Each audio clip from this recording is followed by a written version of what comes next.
আজি আমাৰ পৰ্বতজৰা আমাৰ দলৰ ডিষ্ট্ৰিক্টো হয় আৰু সাব ডিভিজনো হয় আৰু ব্লকো হয়। এই পৰ্বতজৰাৰ আজি আমাৰ কাৰ্যকৰ্তাবিলাকৰ মিটিঙত মই অংশগ্ৰহণ কৰিছোঁ। আগন্তুক লোকসভা নিৰ্বাচনক লৈ পেলাই আমাৰ দলীয় কৰ্মকৰ্তাসকলৰ লগত আমাৰ বিভিন্ন ব্লকত বিভিন্ন সমষ্টিত মিটিং চলি আছে আৰু পৰ্বতজৰাৰ আজি সুন্দৰ এটা মিটিং হ'ল।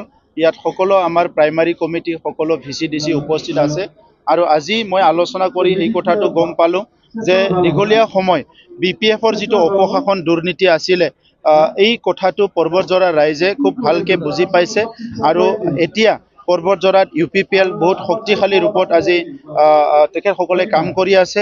গতিকে আগন্তুক যি লোকসভা নিৰ্বাচন ইয়াত আমাৰ 40টা সমষ্টিৰ ভিতৰত পৰ্বতজৰা সমষ্টিয়ে হাইষ্ট ভোট দিব এনেকুৱা মোৰ লাগিছে।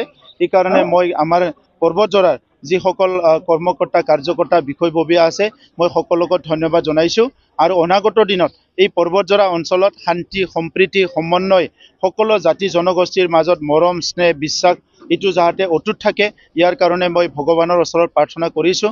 আৰু এতিয়া ৰমজান মাহ চলি আছে, মই ৰমজান মাহৰ আমাৰ মাইনৰিটি দাদা ভাই সকলক শুভেচ্ছা জনাইছোঁ আৰু হোলী আহি আছে, 2 দিন পিছত হোলী হ'ব।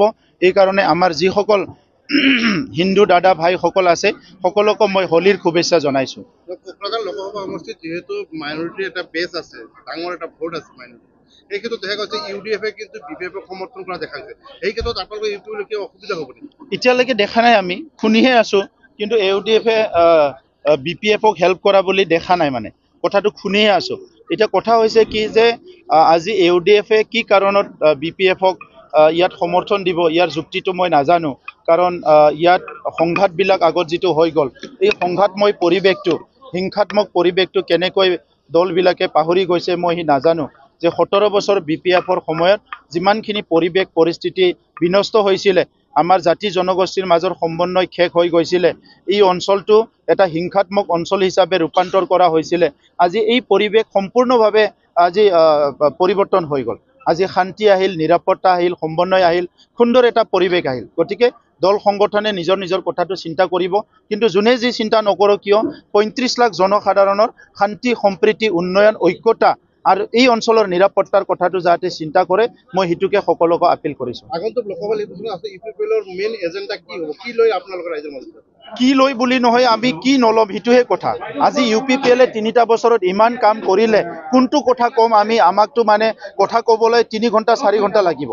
3টা বছৰত আজি আমাৰ উদ্দেশ্য আছিলে শান্তি প্ৰতিষ্ঠা কৰা, শান্তি প্ৰতিষ্ঠা হৈ গ'ল, নিৰাপত্তা প্ৰদান কৰা, নিৰাপত্তা হৈ গ'ল, সমন্বয় কৰা, সমন্বয় আহি গ'ল, গণতান্ত্ৰিক বাতাবৰণ এটা সৃষ্টি কৰা, আজি গণতান্ত্ৰিক বাতাবৰণ আহি গ'ল, সুশাসন এটা গঢ়ি তোলা, ভাল এটা সুশাসন আহি গ'ল।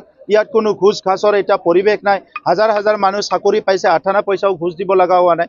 আনপিনেদি শিক্ষাৰ অনুষ্ঠানবিলাক আমি বহুত ভাল কৰিলোঁ, খেতিয়কসকলৰ লগত আমি কাম কৰি আছোঁ, মহিলাসকলৰ লগত কাম কৰি আছোঁ, ল'ৰা ছোৱালীবিলাক মানৱ সম্পদ গঢ়াৰ কাৰণে আমি Bodofa super 50 IS IPS UPSC engineering মেডিকেলৰ কাৰণে কোচিং দিয়াইছোঁ, চব কামেই আমি কৰিছোঁ। গতিকে আজি শান্তি প্ৰতিষ্ঠা কৰাৰ পৰা উন্নয়নলৈকে যিমানখিনি কাম আছে আমি চব কাম কৰিছোঁ।